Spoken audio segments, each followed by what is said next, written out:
información. Hace exactamente una semana acudimos los peruanos a las urnas para elegir a nuestras próximas autoridades regionales y municipales, ¿no? Quienes van a tener la responsabilidad a partir del 2023 de liderar, ¿no? Liderar las estrategias, los planes de trabajo que apunten, eso consideramos, hacia el desarrollo de nuestro país, ¿no? Y estos comicios también nos han dejado, eso sí, una nueva configuración en el mapa político de nuestro país, cómo se está desarrollando, ¿no? Desarrollando, qué perspectiva tenemos a futuro sobre lo que le espera a las regiones y a las municipalidades. Lo vamos a conversar con el politólogo Mauricio Zabaleta, quien ha tenido la gentileza de atendernos desde Pittsburgh, en Pensilvania, en Estados Unidos, donde actualmente realiza su doctorado. Mauricio, muy buenos días, bienvenido a RPP. Hola Carlos, es un gusto estar contigo. Mauricio, ¿qué lectura te deja estas últimas elecciones, este proceso electoral que hemos tenido exactamente hace una semana, donde los peruanos hemos acudido a las urnas para elegir a nuestras próximas autoridades? Bueno, en realidad es un proceso donde no vemos mayores cambios en relación a los anteriores. Vemos los movimientos regionales con una relativa imposición frente a los partidos, específicamente en los gobiernos regionales y en los gobiernos provinciales. Vemos también unos partidos un poco más retirados en el ámbito subnacional, es lo que hemos visto desde 2006, 2010 en adelante. Pero yo creo que hay que enfatizar una cosa, que veamos partidos o personas con etiquetas partidarias ganando movimientos regionales, eso no quiere decir que esos gobernadores electos sean militantes partidarios, que tengan una trayectoria en la organización, sino más bien que de manera análoga a nuestro presidente y Perú Libre fue un acuerdo de campaña, fue un acuerdo electoral entre un candidato con posibilidades de ganar y un partido necesitado de candidatos.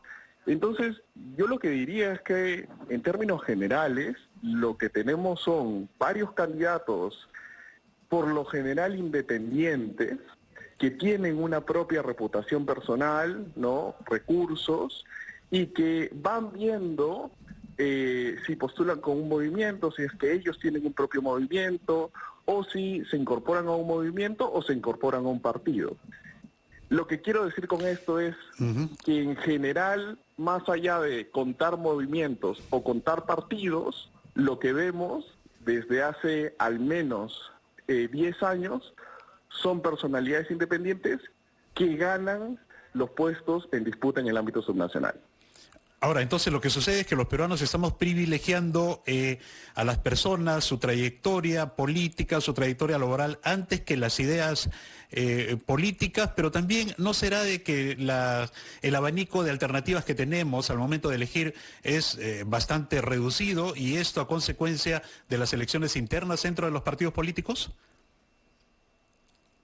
Me parece que es más reducido, pero creo que es más reducido, por ejemplo, en relación a 2010, pongamos, para pensar en un ámbito más o menos de 10 años, es más reducido porque hay, desde mi punto de vista, sé que hay muchos politólogos que discrepan, hay más dificultades para escribir un partido, básicamente porque se ha vuelto un proceso muy burocrático. Lo mismo para un movimiento regional, hay muchos políticos que intentaron escribir un movimiento regional y no pudieron hacerlo para este periodo, por eso vemos que hay una disminución en general de las candidaturas. Pero yo no creo que sea un problema de los partidos en sí mismos. Me parece que lo que pasa es que nuestra oferta de políticos es mala. Entonces, tenemos políticos, varios políticos, pero esos políticos o tienen una trayectoria muy, muy limitada, ¿no? Que ganan una elección y luego ya no se les vuelve a ver, o aquellos que tienen una posibilidad de volver al puesto que seguramente ocuparon antes o escalar, lo hacen porque tienen algo que no todo el mundo tiene, que son recursos personales.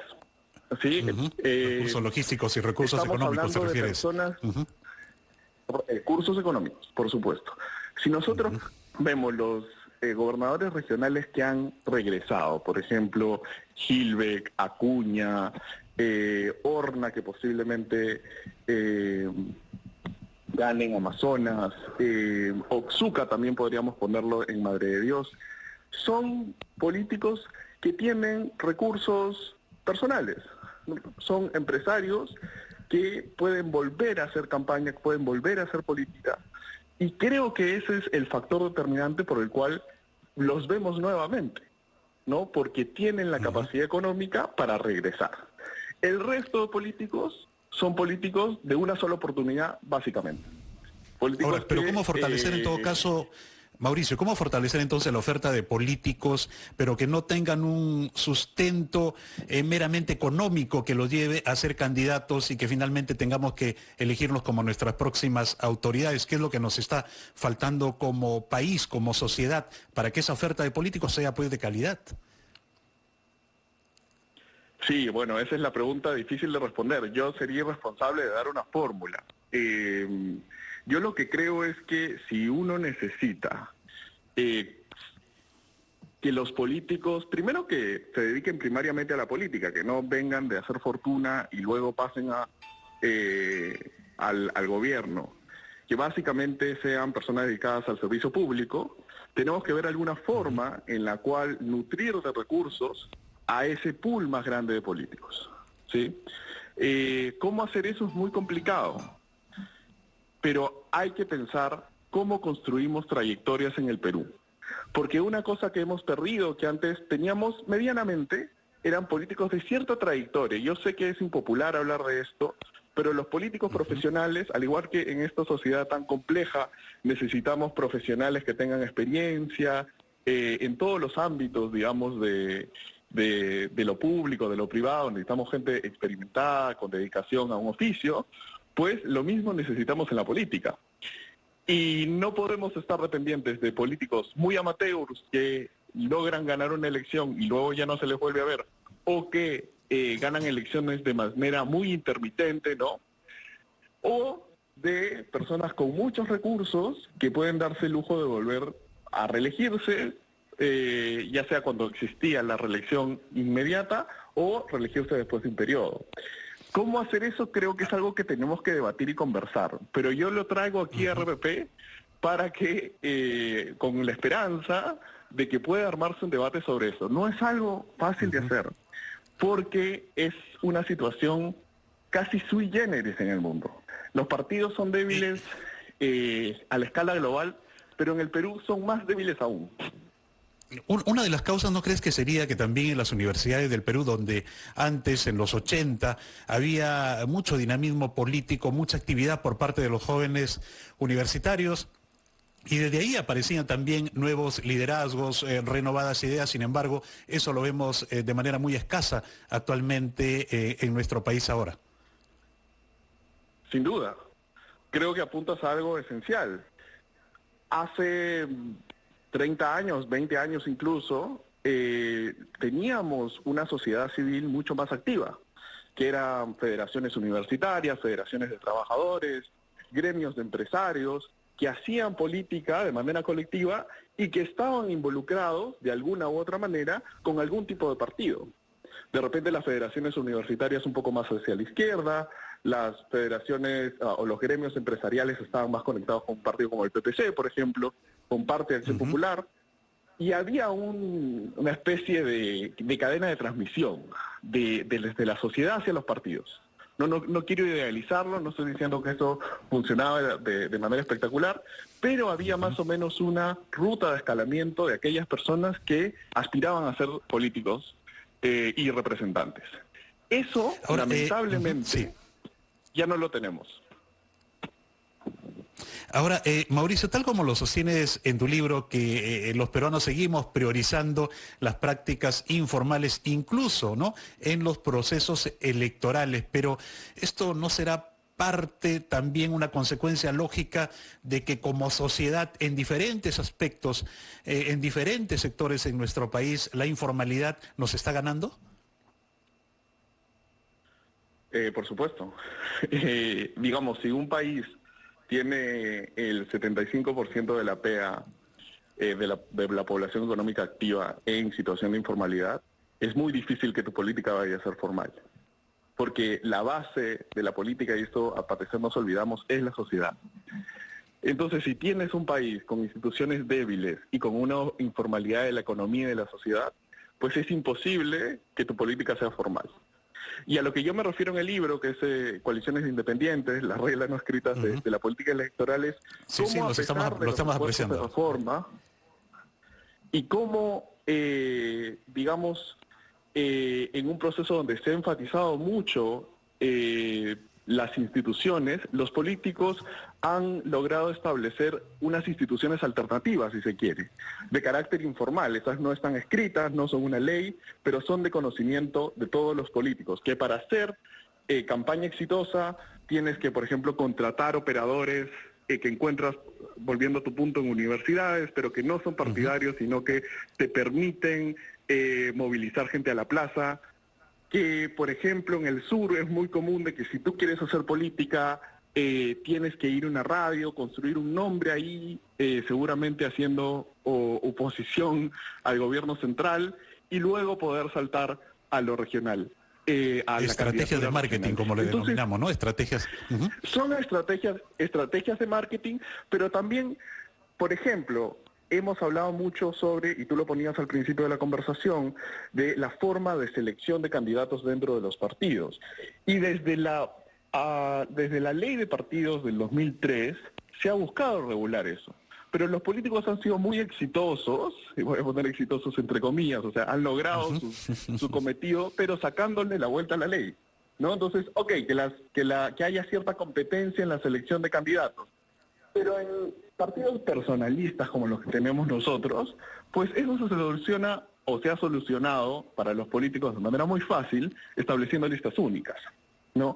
Son pocos los partidos donde efectivamente tienes competencia interna, como por ejemplo Acción Popular. Pero en el resto dominan las prácticas informales de selección. ¿Qué otra práctica informal de selección hay? Y esto es algo completamente nocivo, que es la venta de cupos, ¿no? También. Candidatos al Congreso o candidatos a regidores, sobre todo los cargos que podríamos decir que son legislativos. Por lo general en el Perú se sabe que tú tienes que hacer una contribución al partido a cambio de tener un acceso a esa inscripción, a ese cupo. Esa es una práctica informal ampliamente extendida, que es central para entender la política peruana. Ahora, Mauricio, pero indudablemente que a partir de la realidad que tú nos describes, necesitamos un punto de quiebre, necesitamos reflexionar, analizar y que esto nos lleve no solamente hacia un cambio, sino hacia una mejora. Pero ¿dónde crees tú, qué instituciones son las llamadas a dar este primer paso para una reconstrucción de la política peruana, digamos así? En realidad creo que hay que involucrar a la sociedad. Creo que si es que... A ver, yo diría dos cosas sobre eso. Una es que no hay que buscar reformas con el hígado. Si bien